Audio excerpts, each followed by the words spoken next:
এই কিন্তু সেই শিব মন্দির, জায়গার শিব মন্দিরের কথা বলছিলাম নাকি। রাত্রে কোনো কান্নার আওয়াজ কিংবা অন্য কোনো কিছু তো আপনারা কখনো ফিল করেন? একটা মূল মন্দির হচ্ছে এইটা, আর মূল মন্দিরের পাঁচটি এই যে ছোট ছোট আরো 10টা মন্দির, পাঁচটায় সাইডে পাঁচটায় সাইডে। ওয়েলকাম 11 শিব মন্দির, অভয়নগর।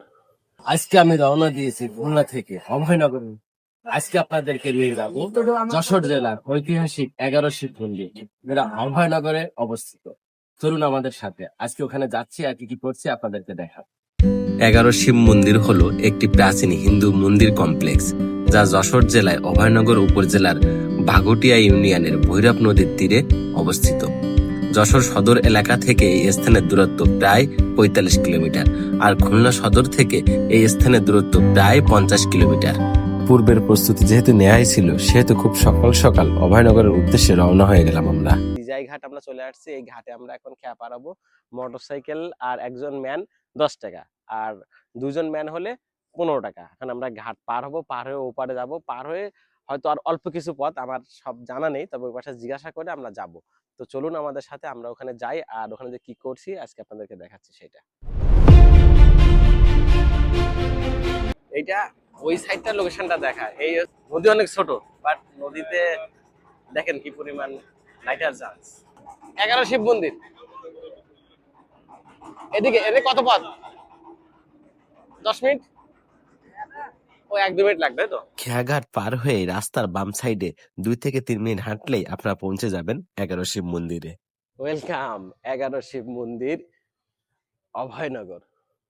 আমরা কিন্তু চলে আসছি যে অভয়নগর যে শিব মন্দিরের কথা আপনাদেরকে বারবার বলে আসতেছি, যে আমরা যাব এখানে, আপনাদেরকে দেখাবো যে 11টা শিব মন্দির যদি দেখাই। এই যে 1টা 2টা 3টা 4টা 5টা 6 7 8 9 10, আর এইটা হচ্ছে মূল মূল মন্দির হচ্ছে এইটা। আমি তো ভিতরে যাই দেখি।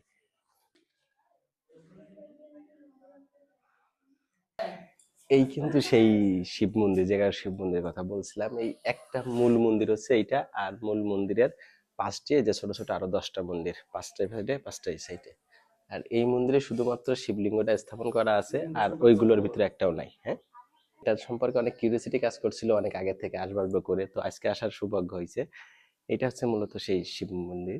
এখানে আচ্ছা দিদি একটু কথা বলবেন যে এখানে কি প্রতিদিন পুজো হয় আপনার? এখানে আপনারা এখানের স্থানীয়, তাই না? আর এখানে 40 বছর ধরে এখানে আছেন। আর আমাদের পরিবারে থেকে 134 বছর ধরে সেবা দিয়ে আমরা, বুঝছেন? আচ্ছা, আর বাবা রাতিস। আচ্ছা, আর এইখানে হচ্ছে এমনি কোনো বাৎসরিক কোনো পুজো হয় কিনা? হ্যাঁ, সত্যি মাসে। চৈত্র মাসের ওই যে যে সময় যে দেল পুজো হয়, এখানে সেই পুজো, বড় পুজোটা হয়।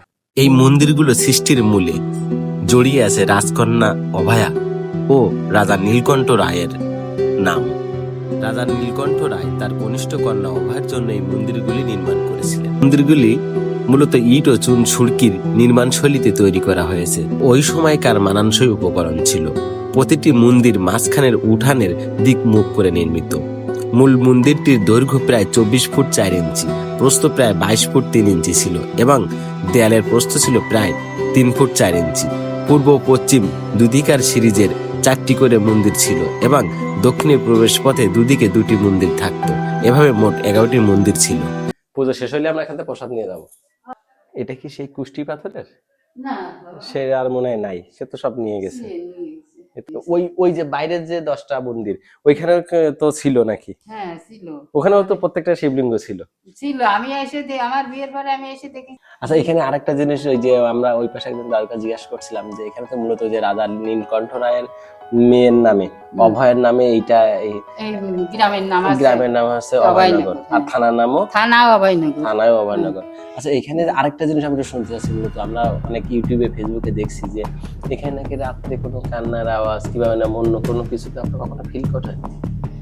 কি ওঠে না, সবাই তো আর শুনতে পাই না, বুঝছো বাবা। কিন্তু এরকম কখনো হয়েছে? এরকম কি আপনি আপনি পাইছেন কিনা? আপনি তো অনেকদিন ধরে আমি আছেন। পাইনি, কিন্তু আমি দেখেছি। আপনি দেখেছেন এরকম? হ্যাঁ, কিরকম দেখছেন যদি মন্দিরে বলতেন? একটা সাদা শাড়ি পরে মন্দিরের ভিতরে ঢুকছে, আমি সেদিন লাগাতে আসতেছি, দেখতেছি ঘরে ভিতরে আলো, আলো জ্বালানো কিটা বলছি। মানে সে পুজো করতেছে? হ্যাঁ, কিন্তু আমি মানে সেদিন একটু সন্ধ্যে ঘুরে ঘুরে গেল আইসি, তখন ব্যাপার মন্দিরের ভিতরে আলো জ্বালানো কেন, দেখতে পাইনি, দেখতেছি সাদা শাড়ি একটা পরা, মুখ দেখা যায় না না ঘুর ঘুর ঘুর করতেছি দেখতেছি। তাহলে এরকম তো শুনছিলাম যে ওনার বিয়ে হয়, বিয়ে হওয়ার পর ওনার স্বামী মারা যায়, হ্যাঁ হ্যাঁ, মারা গেলে ওই সময় তো বিয়ের প্রচলন বিয়ে- ছিল না, না। তখন হচ্ছে উনি ওনার বাবাকে জানান যে হুম। বাবা আমার বাকি জীবনটা যতদিন বেঁচে থাকবো আমি এই শিবের শিব বাবার সাধনা করে, পূজাই হ্যাঁ। করব, সেই হিসাবে ওনার ওই রাজা নীলকণ্ঠ রায় এটা স্থাপন করে দিয়ে যায়। হ্যাঁ, তো তারপরে ওনার বাড়িও মন্দির করেছে, দেখা হয়েছে না আমি বাড়ি পাবো না, আলাদা এমন জায়গায় জায়গায় করেছে। করে দিতে হয়েছে, পাশে বাড়ি আছে, আমি sign করবো।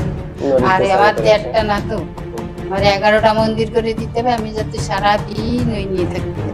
11টা মন্দির করে দেওয়ার কারণ কি বলতে পারেন? না, এক বলিল 11 মন্দির, আমার এইতে আমি গঙ্গা স্নান করে এসে পুজো করবো, আমার এইটাই আমার সাধনা আপনার কাছে, তাই ছাড়া আমার জীবনটা হইতেই পারে। এই যে বাড়ি করে দিছিল, পুকুর কেটে দিছিল, এখন তো ওটার অস্তিত্ব না, ও তো সব না, দখল করে দখল ফেলছে। সব। শুধু এইটাই আর কি পুকুর টুকুর মোটামুটি সব আছে। দখল। মন্দিরটা আর ভাঙতে পারেনি। না, মন্দিরটা মানে বাউন্ডারিটা আইলে বলে যাই তাড়াতাড়ি বাউন্ডারি 52 শতক করে দিতে হবে।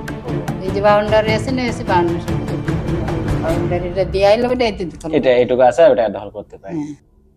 আমার শ্বশুর তো ডাক্তার দেখাতে পারছিস না, আমি বলছি, শোন তুই তো ডাক্তার দেখাতে পারতেছিস না, তা তুই তো, আমি তো নাকেই পড়ে রয়েছি, তা তুই আমার একটা বেলপাতা আর একখান বাতাসা দিয়ে যাস, আমি তোর কাছে আর কিচ্ছু চাচ্ছি না, আমি এইতেই খুশি। তা আমার শ্বশুর ওই ওই একখান বেলপাতা, একটা বেলপাতা শিবের মাথায়, আর এখন দেখতাম ওই ছোট্ট একখান বাটাই করে নিয়ে আসতো, একটা বাতাসা দিয়ে নিয়ে এখানে এনতে স্নান করে শ্বশুর এখন গামছা পরে আসতো, স্নান করে বাবারে সেবা দিয়ে যেত। তো ওই শ্বশুর আমার শ্বশুর সেই কোনোদিন অভ্যেস ডাক্তার দেখানো লাগেনি, আমার শ্বশুর মরে গেল তাও 90 বছরে মরে গেল, তো ঠিক পারলো না যে সে কিভাবেই মরে গেল। হ্যাঁ, সে বাবার সে অবধিতে আমরা এই শিবাজি মন্দির, সেবা করে যাচ্ছেন। আপনি কত বছর এখানে পুজো আমি দিচ্ছেন? 40 বছর। 40 বছর ধরে বাবার সেবা করে যাচ্ছেন। এটা এই যে মন্দির আপনার তো দেখে আসতেছেন, আপনার কি কোনো এই মন্দিরের সংস্কার কিংবা এই মন্দির রক্ষণাবেক্ষণের জন্য কোনো দাবি কি আপনার আছে? হ্যাঁ, আমি কিছু কি বলতে কতজনকে পারবেন? বলি যে, আমি কতজনকে কি বলেছি কি সংস্কার করা দরকার আছে যে কিংবা দাবি আছে যদি বলতেন? হ্যাঁ, ওই মন্দিরগুলো লোকজন আসে, তবে এই মন্দির তো পরিষ্কার হবে না, সংস্কার কি পুরনো ঐতিহ্য তো, হুম। ওই ঘষে মাঝে পরিষ্কার করে ওই করে, তবে আমাকে ঘটনা আছে ওই গেটটা একটু ভালো করে দিত। হ্যাঁ, মানে বাইরের ওই যে গেট, গাছটা মানে রয়েছে না? নিরাপত্তার একটা বিষয়, হুম, নিরাপত্তা যদি একটু ভালো হইতো, হ্যাঁ হ্যাঁ হ্যাঁ, সেটা মানে যেটা আছে এটা এভাবে থাকে, এটা এটা পরিষ্কার পরিচ্ছন্ন করে হ্যাঁ রাখা, হ্যাঁ কিন্তু পরিষ্কার, নিরাপত্তা যদি একটু বৃদ্ধি নিরাপত্তা যে করে। এইটাই। যাই হোক, আমার ভিডিও যদি এইখানকার ঊর্ধ্বতন কোনো কর্তৃপক্ষ কিংবা এইখানের আমাদের খুলনা এটা হচ্ছে যশোরের জেলা প্রশাসক মহোদয় কিংবা হ্যাঁ। যারা দায়িত্বে আছেন তাদের যদি দৃষ্টিতে আসে, আপনার অবশ্যই অনুরোধ থাকবে আপনারা এই মন্দিরের জন্য কিছু যদি করা যায়।